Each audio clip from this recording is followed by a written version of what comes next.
হেই আসসালামু আলাইকুম বন্ধুরা, সবাই কেমন আছেন? আশা করি যে যেখান থেকে দেখছেন সবাই অনেক ভালো আছেন। দেখুন, আমি সৌদি আরবে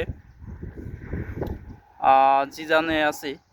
এখন দেখুন, সামনে আমার পিছে আপনারা দেখতে পাচ্ছেন নাকি? হয়তো দেখা যাচ্ছে না। সামনে আমার পিছনে ইয়েমেন।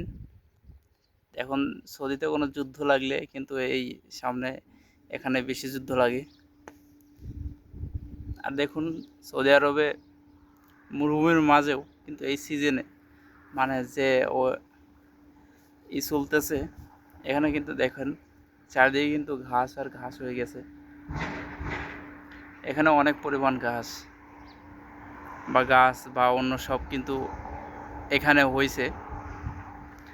তো বলতে পারেন এখানে টোটালি একটা বাংলাদেশের মতো ফিল লাগছে। এখন বাজে সন্ধ্যা। এখন সন্ধ্যা, প্রায় সন্ধ্যা হচ্ছে, আজান হবে। হয়তো শুধু বাংলাদেশে আপনারা মাঠে বসে থাকলে দূর থেকে একটা আজানের আওয়াজ আসে, কিন্তু এখানে সেই আজানের আওয়াজটা আসে না। সৌদি আরব হলেও কিন্তু অনেক দূর দূর মসজিদ আছে, এই জন্য এই আজানের সুরটা আসে না। এখানেও মসজিদ আছে, কিন্তু এই মসজিদে আজান হয় না, কারণ সব মসজিদে আজান দেয় না। কিছু কিছু মসজিদ আছে শুধু নামাজের জন্য, এটা আজান দেয় না, বা এখানে জুমার নামাজও হয় না।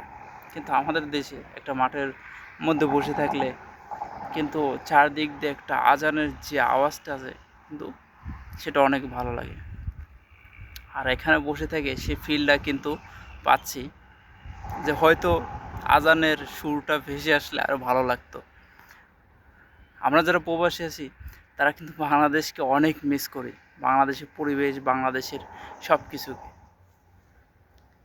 আমরা যে বাংলাদেশে ঘাস বা যে মাঠে বেড়ানো একটা দৃশ্য, বা আমরা যে মাঠে বেড়াই বা যে কোনো নদী পাড় দিয়ে বসে থাকি, বা যে কোনো মাঠের মধ্য দিয়ে রাস্তা দিয়ে বসে থাকি, বা কোনো রাস্তায় বসে থাকি, তখন কিন্তু একটা ফিল হয়। কিন্তু এখানে আসলে ঠিক সেই সেম সেম ফিল হচ্ছে আমার। শুধু বাংলাদেশে নাই, এটাই মানে কষ্ট লাগে যে বাংলাদেশের স্মৃতিগুলো এখনও মানে নিজেকে কাঁদায় সেই অবস্থায়। আমার পিছে একটা পাহাড় আছে, বিশাল পাহাড়। একবার সেখানে যে মেঘ আটকে থাকে এমন দেখা যায় যখন বৃষ্টি হয়। বছরে যখন বৃষ্টি হয়, যেদিন বৃষ্টি হয় তার পরের দিন সকালবেলা কিন্তু সেই পাহাড়টা দেখা যায়, কিন্তু এখন দেখা যাচ্ছে না, কারণ এটা অনেক দূরে। এরপরেও এখানে ধরেন ধুলো বালি অন্য সব কিন্তু মানে বাতাসের সাথে আছে। ওয়েদার গরম থাকলে কিন্তু এটা দেখা যায় না। আপনার সকালে ঠান্ডা থাকলে, বৃষ্টি হলে এটা দেখা যায়, কারণ এখানে গরম, প্রচণ্ড গরম।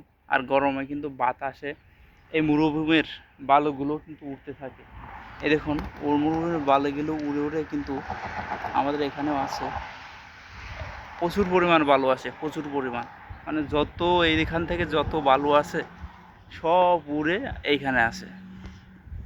কারণ আমাদের আমি জেনে থাকি এটা একটা মরুভূমির মধ্যে। মানে আমাদের শুধু এই কোম্পানির এই ইটাই আছে, ভিলাটাই আছে, তাছাড়া অন্য কিছু এখানে নাই। মানে এখানে এনে রাখছে, কিন্তু এখন দেখা যাচ্ছে যে এখানে গাছ এবং ঘাস হয়েছে। আর মরুভূমি তো এখানে শেষ দেখাই যাবে না।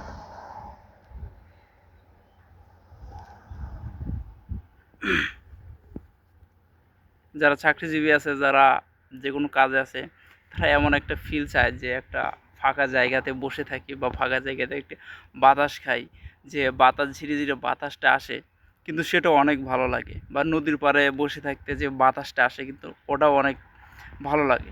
সেই ফিল কিন্তু আমার এখানে হচ্ছে, সবাইকে বলে বোঝানো যাবে না।